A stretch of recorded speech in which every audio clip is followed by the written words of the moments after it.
దేశ రాజకీయాల్లో సంచలనం చోటు చేసుకుంది. ఢిల్లీ మాజీ సీఎం అరవింద్ కేజ్రీవాల్ నేతృత్వంలోని ఆమ్ ఆద్మీ పార్టీకి భారీ షాక్ తగిలింది. కేజ్రీవాల్కు అత్యంత ఆప్తుడిగా పేరున్న రాఘవ్ చడ్డాతో పాటు మరో 2 రాజ్యసభ ఎంపీలు పార్టీకి రాజీనామా చేసి బీజేపీలో చేరారు. ఢిల్లీలోని బీజేపీ ప్రధాన కార్యాలయానికి వెళ్లి కాషాయ కండువా కప్పుకున్నారు.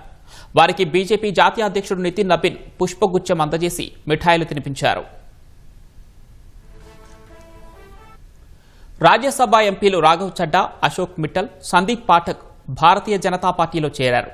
తాను మాత్రమే కాకుండా ఆప్ రాజ్యసభ సభ్యుల్లో 2/3 మంది ఎంపీలు బీజేపీలో చేరనున్నట్లు అంతకుముందు చడ్డా ప్రకటన చేశారు. బీజేపీలో ఆప్ రాజ్యసభ పక్షం విలీనమైందన్నారు. హర్భజన్ సింగ్, రాజేంద్ర గుప్తా, విక్రమ్ సాహ్ని కూడా ఈ జాబితాలో ఉన్నారని చడ్డా తెలిపారు. మొత్తం 7 ఎంపీలు సంతకాలు చేసి రాజ్యసభ చైర్మన్కు సమర్పించినట్లు వివరించారు. అయితే ప్రస్తుతానికి బీజేపీలో చేరింది మాత్రం 3.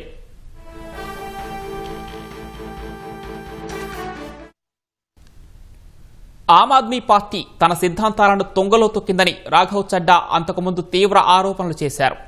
ప్రస్తుతం ఆప్ ప్రజల కోసం పనిచేయట్లేదని, వ్యక్తిగత లాభాల కోసమే పార్టీని నడుపుతున్నారని విమర్శించారు. ఆమ్ ఆద్మీ పార్టీ అవినీతిపరుల చేతుల్లో కూరుకుపోయిందన్నారు. ఆప్ నేరాల్లో తాము భాగస్వాములం కాదలుచుకోలేదని చెప్పుకొచ్చారు.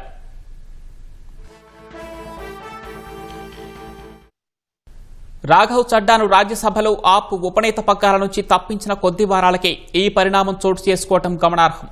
ఆమ్ ఆద్మీ పార్టీలో చోటు చేసుకుంటున్న అంతర్గత విభేదాలు, నాయకత్వ లేమి కారణాలుగానే ఈ ఫిరాయింపులు జరుగుతున్నట్లు ఊహాగానాలు వినిపిస్తున్నాయి.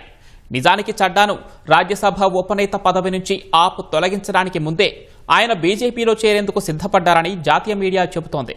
ఆ విషయంపై ఇతర ఆప్ ఎంపీలతో చడ్డా సంప్రదింపులు జరిపారని తెలిసింది. ఆ విషయం తెలిసే చడ్డాను రాజ్యసభలో కీలక పదవి నుంచి ఆప్ తొలగించిందని సమాచారం. ఇప్పుడు రాఘవ్ చడ్డాకు ప్రధాని మోదీ మంత్రివర్గంలో చోటు దక్కనుందని విశ్వసనీయ వర్గాలు చెబుతున్నాయి.